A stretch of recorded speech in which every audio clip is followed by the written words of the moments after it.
He is often called the father of photojournalism, a title earned not through a single image, but through a lifetime of defining them. In the sprawling, complex tapestry of the 20th century, Alfred Eisenstaedt was its most patient and perceptive weaver. His thread, a roll of 35 mm film, his needle, a simple Leica camera. His work was the visual diary of an era, and his images became our collective memory.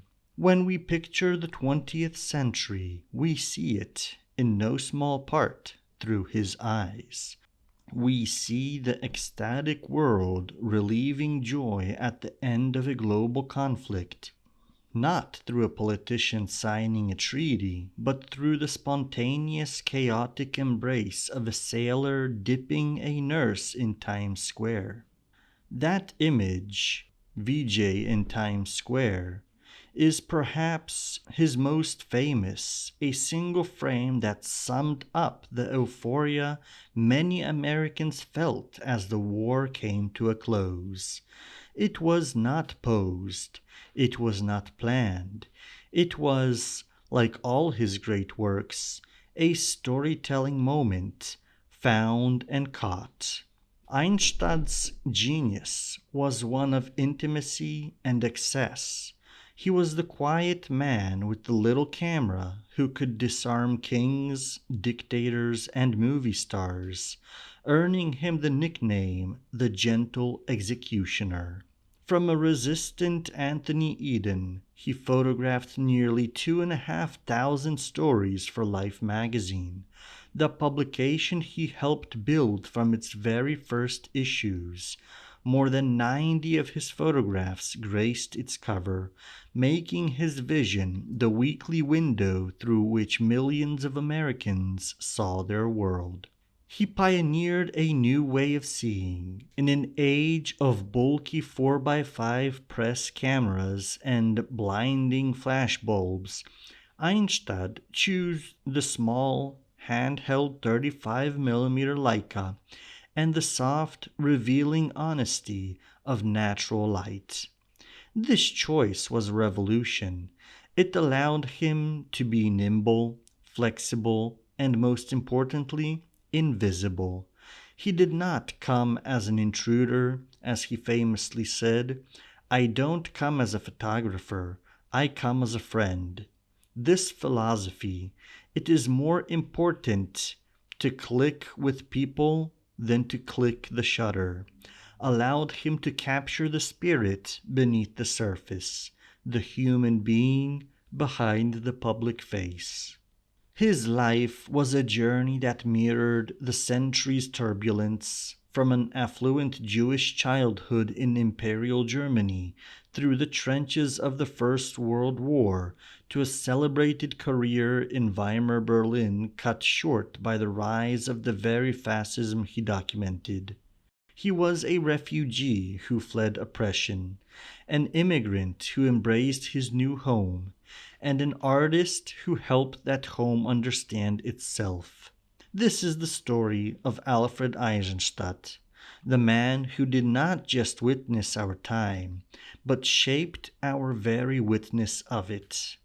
Alfred Eisenstaedt was born on December 6, 1898, in the town of Dirschau, West Prussia, then a part of the German Empire. Today, the town is known as Tczew and remains in modern-day Poland, a geographical shift that underscores the volatile borders of the century he would come to document. His family was Jewish, a fact of heritage that would profoundly shape the trajectory of his life.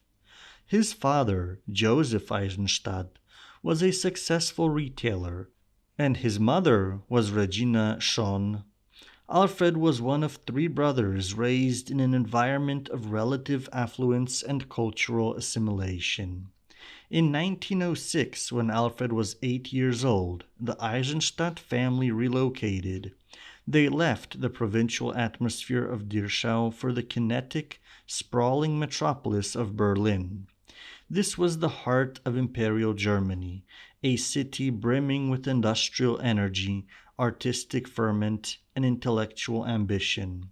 For a prosperous Jewish family like the Eisenstadts, Berlin was the center of their world, and they considered themselves first and foremost German. They were part of a confident, educated bourgeois, and young Alfred was set on a conventional path of academic achievement. But a seed of artistic divergence was planted early. When he was just 11 years old, Alfred was given his first camera, an Eastman Kodak folding camera with roll film. This simple device, a gift that would alter the course of visual history immediately, sparked his lifelong passion for photography. It was more than a toy, it became an extension of his eye. While his formal education pointed him toward university studies, which he later attended in Berlin, his true education was happening frame by frame in the streets and parks of the capital. He was, in these formative years, teaching himself not just how to operate a machine, but how to see, how to frame, and how to find the extraordinary in the ordinary. This idyllic period of youthful experimentation and academic pursuit, however, was lived in the shadow of a gathering storm. The world of his childhood, the confident and seemingly permanent German Empire, was about to be consumed by the fires of a conflict that would redraw the map of Europe and violently redirect the lives of all in its path. Alfred Eisenstaedt, the budding photographer and university student, was about to become a soldier. At the age of 17, Eisenstadt's university studies were abruptly halted. The Great War, which had been raging since 1914, demanded his service. From 1916, he served in the German Army's artillery, thrust from the world of classrooms and family parlors into the brutal, mechanized slaughter of World War I.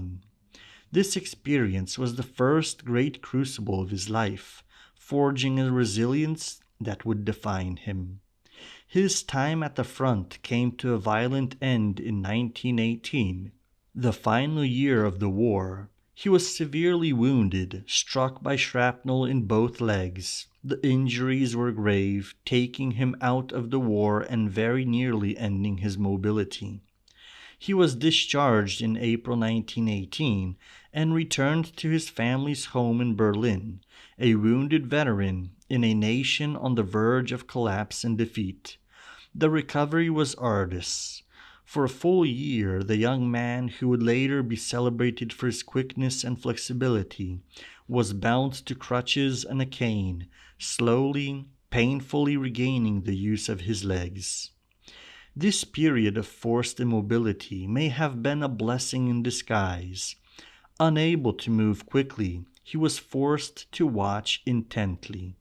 He observed the world from a stationary point, honing the patient, perceptive eye that would become his trademark. When he finally recovered, he re-entered a profoundly changed world.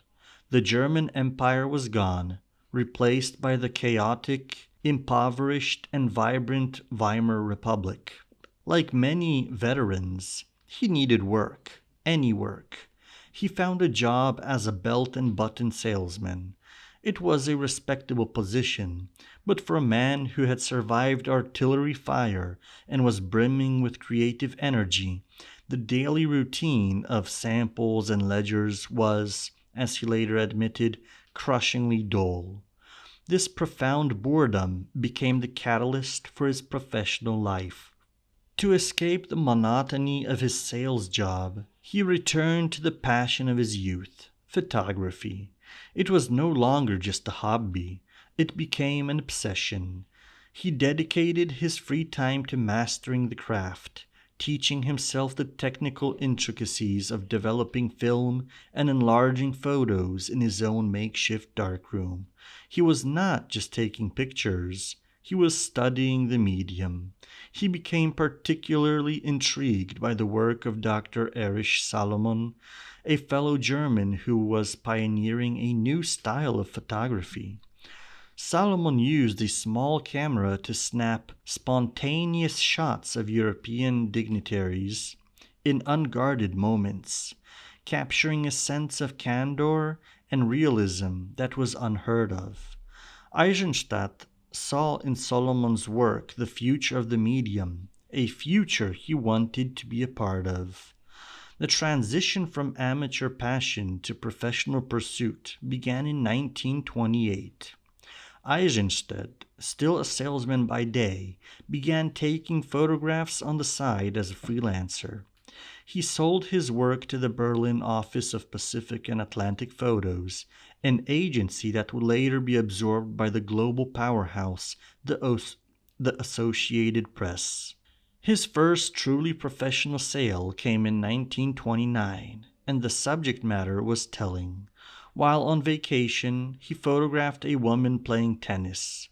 What intrigued him and what made the photo sell was not the player herself, but the dramatic, elongated shadow she cast across the court. Even then, his eye was drawn to composition, light, and the abstract beauty within a simple moment. This sale was the confirmation he needed. He quit his job selling belts and buttons, and in 1929 declared himself a full-time photographer. His timing was perfect. The Weimar Republic, particularly Berlin, was the epicenter of a lively photojournalism scene. New picture magazines were hungry for content, and Eisenstaedt, with his fresh, dynamic style, was ready to provide it. His first major assignment as a professional freelancer cemented his new career.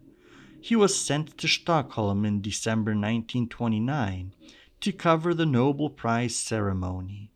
His resulting photograph of the laureate author Thomas Mann was a resounding success. The assignment launched his role as a documentary photographer with a clear preference for natural, available lighting over artificial flash. His rise was meteoric. Within a year, by 1930, the former salesman was being described in the German press as a photographer extraordinaire. He was hired by the Illustrierte Zeitung, published by Ullstein Verlag, then the largest publishing house in the world. He also contributed to the Berliner Illustrierte Zeitung and other leading picture magazines in Berlin and Paris. He was, in short, a star. A crucial element of his success was his early adoption of technology. While most press photographers lugged around bulky tripod-mounted 4x5 cameras and relied on explosive flash powder or bulbs, Eisenstaedt became an enthusiast for the new 35mm film cameras, specifically the revolutionary Leica. This small, lightweight handheld camera with its high-quality lens and quiet shutter was the key that unlocked his style. It allowed him to be fast, flexible, and unobtrusive. He could blend into a crowd, capturing candid moments without his subject's awareness, using only the available light in a room or on a street. He was pioneering street photography and candid portraiture before the terms were even widely used. His work from this period is a stunning document of a world on the edge. He captured the glamour. A famous image from 1932 shows a waiter on ice skates gliding elegantly across the rink at the Grand Hotel in St. Moritz. He also captured the era's personalities, including early portraits of Marlene Dietrich and George Bernard Shaw. But his most prescient and chilling work documented the rise of fascism. In 1933, he was sent to Italy to photograph the first meeting between Adolf Hitler, the newly appointed Chancellor of Germany, and Benito Mussolini. His images captured the pomp and posturing of the two dictators. That same year, he was in Geneva at the League of Nations, where he created one of his most searing and telling portraits. He photographed Joseph Goebbels, Hitler's minister of propaganda. Initially, Goebbels was friendly, smiling for the press, but then, as Eisenstaedt later recounted, Goebbels learned that the photographer was Jewish. The resulting photograph is terrifying. Goebbels, his face a mask of pure, unadulterated hatred, scowls at Eisenstadt's lens. It is a single frame that encapsulates the virulent anti-Semitism that would soon engulf the continent. For Eisenstadt, this was not just a political assignment, it was a personal warning. His final major assignment in Europe came in 1935, as Fascist Italy's impending invasion of Ethiopia captured international attention. Eisenstadt traveled to Ethiopia for the Berliner Illustrierte Zeitung. He was a generalist, as comfortable documenting high society in Switzerland as he was a nation on the brink of war. He took over 3,500 photographs, a notable series that documented a traditional society confronting a modern, mechanized threat. But the world he had known was vanishing. The oppression in Hitler's Nazi Germany was making life and work impossible, especially for a prominent Jewish journalist. He foresaw the political chaos and knew he had to leave. In 1935, Alfred Eisenstaedt, the photographer extraordinaire of Germany, packed his bags and his Leica and emigrated to the United States.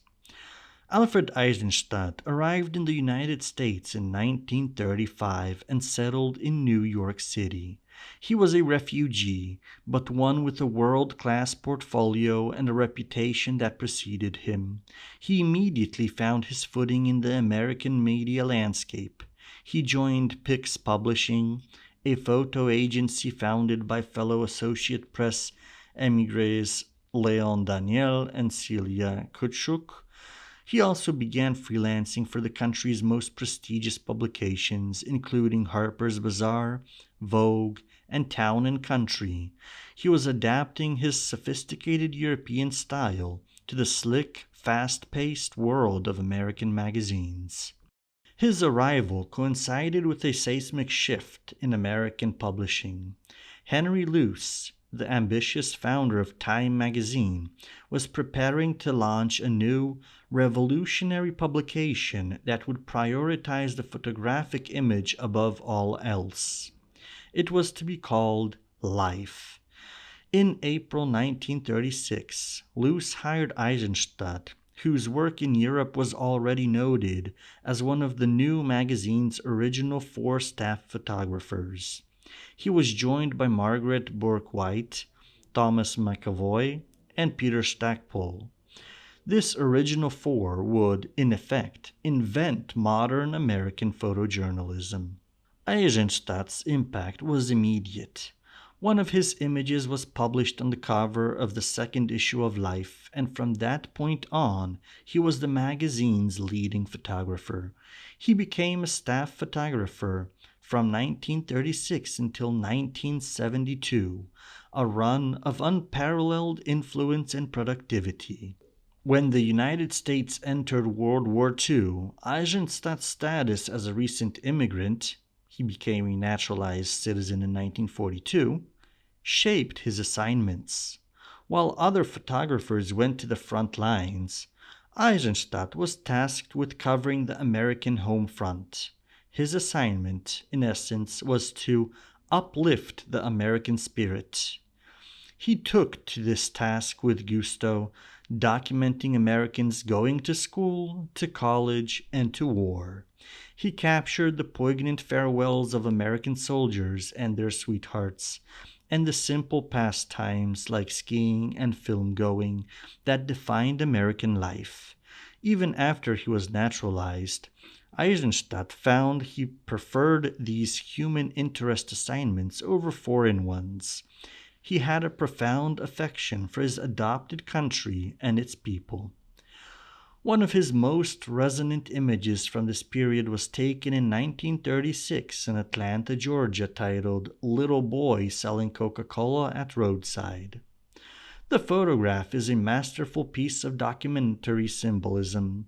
The image captured more than just a moment. It signaled the rise of the American popular culture and the ubiquitous global reach of a brand born in Georgia. The well-dressed boy sitting on a lawn reading a book next to his hand-lettered sign was the embodiment of the boy next door getting an introduction to American capitalism. In the midst of the Great Depression, the photo serves as a document of homegrown American-made success and the resilience of the nation. It also hinted at the growing prominence of the suburbs in American culture, a shift from the inner city penury so often photographed at the time. Eisenstadt's work during the war was a vital part of the nation's fabric, but his most defining moment would come on the day it all ended. On August 14th, 1945, VJ Day, the news of Japanese surrender, sent the nation into a frenzy of celebration. Eisenstadt was in the thick of it, navigating the jubilant chaos of Times Square. His Leica in hand, he was snapping photos of the festivities when, as he later described, he saw a white blur at the edge of his camera's viewfinder. He instinctively zeroed in on it. It was a sailor grabbing a nurse in a full, exuberant embrace, bending her back in what Eisenstadt's obituary would later call a dance-like dip. He clicked the shutter 4 times. The resulting photograph, VJ Day at Times Square, New York City, became one of the most famous images of the 20th century. It reveals much about the spirit of the moment, yet it exposes little of the photographer behind the lens. A hallmark of his non-judgmental style, it was the perfect distillation of his philosophy. He had found and caught the storytelling moment.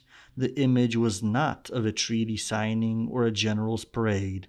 It was of the raw, unscripted human emotion of peace.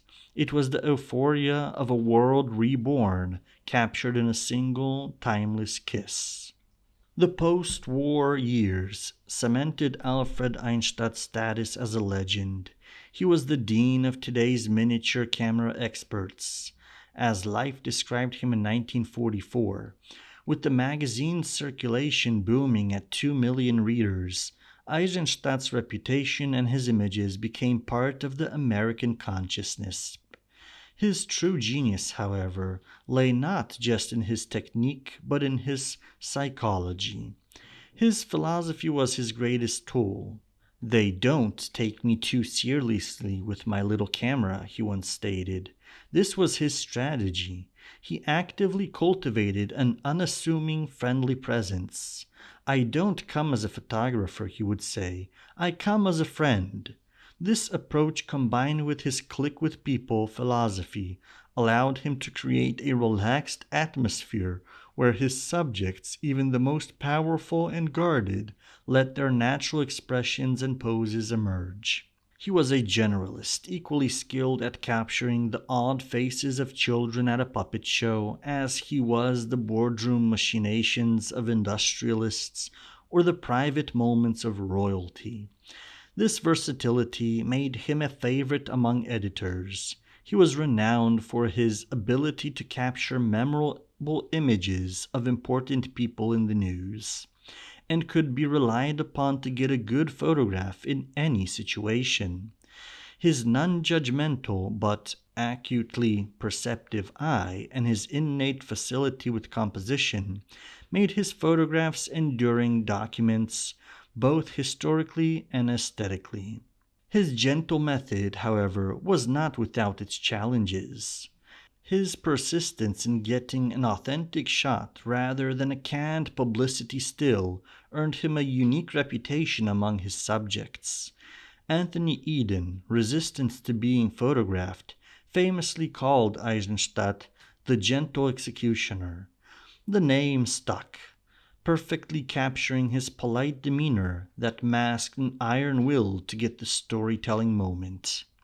He had legendary encounters with the 20th century's biggest personalities. When photographing Winston Churchill, the famously cantankerous Prime Minister told Eisenstaedt exactly where to place the camera and get a good picture. IC's resulting portrait capturing Churchill flashing the V for Victory sign became iconic and helped make the gesture synonymous with peace. His session with Ernest Hemingway was even more fraught. While photographing the author on his boat, Hemingway flew into a rage, tore his own shirt to shreds, and threatened to throw Eisenstaedt overboard. IC stood his grounds and got the shot, capturing the writer's volatile intensity. He also created definitive, candid portraits of Marilyn Monroe, Sophia Loren, Katharine Hepburn, and countless other politicians, philosophers, artists, and authors. This was his golden era, a period of prolific creation. By the time Life ceased its weekly publication in 1972, Eisenstaedt had photographed nearly 2,500 stories and placed more than 90 photographs on its coveted cover. His work was synonymous with the magazine itself. His personal life also found a solid footing during his time. After setting in Jackson Heights, Queens, which would remain his home for the rest of his life, he met Kathy Kay, a South African woman. They were married in 1949. The couple had no children and remained together, a solid partnership. While he traveled the world for life, he was a man of dedicated routine. Until shortly before his death, he would walk daily from his home in Queens to his Life office in the Time Life building on the Avenue of the Americas and 51st Street.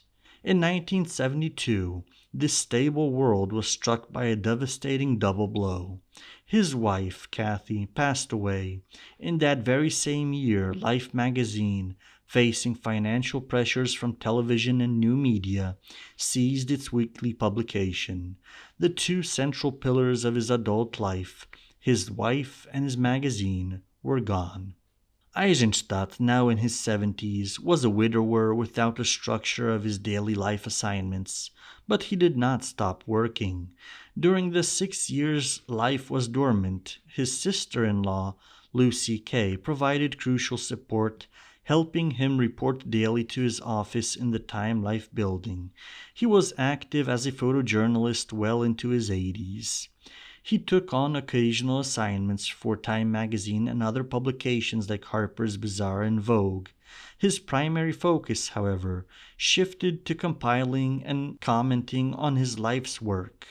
He worked on several books that would secure his legacy, including his autobiography, The Eye of Eisenstaedt, from 1969, and celebrated anthologies like Witness to Our Time, 1966, People, 1973, and Eisenstaedt, Germany, 1981. His friends knew him as Izzy, a man who, despite his fame, retained a deep love for the simple act of taking pictures. This was most evident during his annual August vacations on the island of Martha's Vineyard, a beloved tradition he maintained for 50 years. These vacations were, for him, a time to conduct photographic experiments. He would work with different lenses, filters, and prisms, constantly exploring the new possibilities of natural light.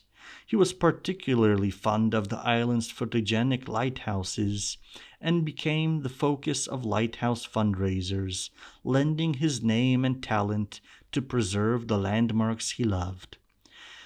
His reputation as a living legend grew. In 1988, he was honored with the International Center of Photography's Infinitely Master of Photography Award, a formal recognition of his status as a pioneer. He continued working almost to the very end. In 1993, 2 years before his death, he photographed President Bill Clinton with his wife Hillary and daughter Chelsea. The session took place at a gallery on his beloved Martha's Vineyard, bringing his career full circle. He had photographed the rise of Hitler and the fall of Goebbels. Now he was creating a relaxed, human interest portrait of a modern American president, his gentle style as effective as ever. Alfred Eisenstaedt died on August 23, 1995, at the age of 96.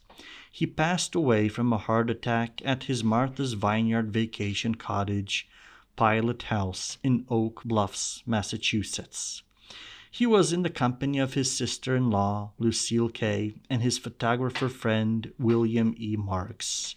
He was buried at Mount Hebron Cemetery in Flushing, Queens. Returning to New York borough he had called home for 60 years. His significance is best summarized by Peter Pollack, the former director of the American Federation of the Arts, who said, "The strength of his photographs lies in the simplicity of their composition. Eisenstadt's portraits clearly reveal the spirit and the character of a person, regardless of whether that person is famous or unknown.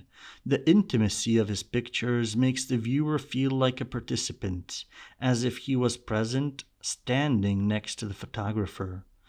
Eisenstaedt perfected the techniques to capture the spontaneous moment, the humanity beneath the news story. He viewed the world as if through a camera lens, from wide angle to telephoto, and clicking the image as instinctively as blinking his eyes. His legacy is not just in the images themselves, the kiss, the scowl, the V-sign, the Coke-selling boy, but in the new visual language he helped create. He showed that enchanting, enduring, and world-defining pictures live in the abundance of everyday moments. You just need the right eye, the right philosophy, and the right spirit to catch them.